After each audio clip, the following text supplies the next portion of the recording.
Welcome to Telangana వెలుగు. నేను మీ రాజు. తెలంగాణకి ఈరోజు పవన్ కళ్యాణ్ గారు రావడం, తర్వాత పవన్ కళ్యాణ్ కోసం భారీగా అభిమానులు హన్మకొండ కావచ్చు, తర్వాత భద్రకాళి అమ్మవారిని కూడా దర్శించుకోవడం, అక్కడ కూడా భారీగా అభిమానులు తరలి రావడం అనేది జరిగింది. సో ఈరోజు అంటే గత కొన్ని రోజులుగా పవన్ కళ్యాణ్ ని తెలంగాణలో అడుగుపెట్టని, పవన్ కళ్యాణ్ కి తెలంగాణలో ఏం పని, పవన్ కళ్యాణ్ ఏదైనా ఉంటే ఆంధ్రప్రదేశ్ లో చూసుకోవాలి, పవన్ కళ్యాణ్ ని మాత్రం ఎట్టి పరిస్థితుల్లో తెలంగాణ బార్డర్ లోపలికి రానియమని చెప్పేసి గత కొన్ని రోజులుగా పవన్ కళ్యాణ్ వర్సెస్ తెలంగాణ ఆంధ్ర అన్నట్టు నడిచినటువంటి పరిస్థితి.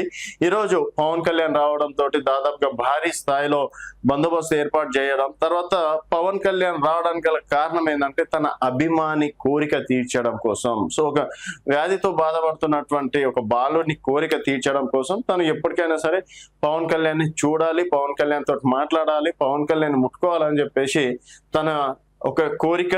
బట్ చివరి నిమిషంలో ఆ కోరిక తీర్చాలని ఈరోజు పవన్ కళ్యాణ్ గారు రావడం, పవన్ కళ్యాణ్ గారిని చూడడానికి భారీ స్థాయిలో జనాలు రావడం, తర్వాత అభిమానుల కోసం మా హీరో ఎక్కడి వరకైనా వస్తాడు అని చెప్పేసి పవన్ అభిమానులు నినాదం చేయడంతో అంటే రాజకీయ పరంగా ఇంకేమైనా మాట్లాడతాడు. ఎందుకంటే నిన్న మొన్నటి వరకు కూడా పవన్ కళ్యాణ్ రాజకీయాల గురించి మాట్లాడుతున్నాడు. ఈవెన్ నిన్న కూడా ప్రెస్ మీట్ లో ఆంధ్ర తెలంగాణ విభజన దాని గురించి మాట్లాడడం అనేది జరిగింది.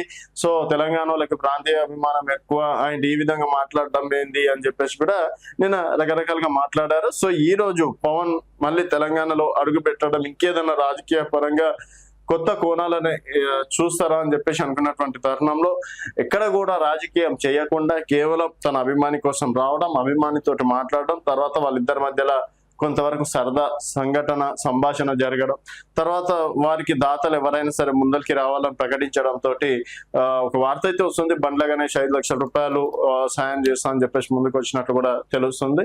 అంటే అభిమానుల కోసం మా హీరో ఎక్కడి వరకైనా సరే వస్తాడు అని చెప్పేసి ఒక నినాదాన్ని ఇచ్చారు. ఇక్కడ అంటే తెలంగాణలో వచ్చి రాజకీయాల గురించి మాట్లాడలేదు కాబట్టి ప్రతి ఒక్కరు అంటే పవన్ కళ్యాణ్ మనం మాట్లాడితే కౌంటర్ ఇవ్వడానికి చాలా వరకు సిద్ధంగా అయ్యారు. బట్ ఇక్కడ రాజకీయాలు మాట్లాడకపోవడంతో సో ఎవరైనా ఎక్కడికైనా వెళ్ళొచ్చు, పవన్ కళ్యాణ్ రాకని ఎవరు అడ్డుకోరు అని చెప్పేసి మరోసారి అంటే ఈరోజు ఏదన్నా అలాంటి ఘటనలు ఎదురవుతాయని చెప్పేసి కూడా అనుకున్నప్పటికీ ఈరోజు ఫోకస్ అంతా ఎక్కువగా పవన్ కళ్యాణ్ పైననే ఉందని చెప్పేసి కూడా చెప్పుకోవచ్చు. ఈరోజు ఆల్రెడీ ఇక్కడ కేటీఆర్ సభలు, రేవంత్ రెడ్డి గారి సభలు, అలాగే పవన్ కళ్యాణ్ ది ఎక్కువ వైరల్ కావడం అనేది జరిగిందని చెప్పేసి కూడా ఈ సందర్భంగా చెప్పుకోవచ్చు. సో పవన్ కళ్యాణ్ గారు తెలంగాణకు రావడం, అభిమానుల కోరికలు తీర్చడం పైన మీ అభిప్రాయాల కింద కామెంట్ రూపంలో తెలియజేయండి. చూస్తూనే ఉండండి తెలంగాణ వెలుగు.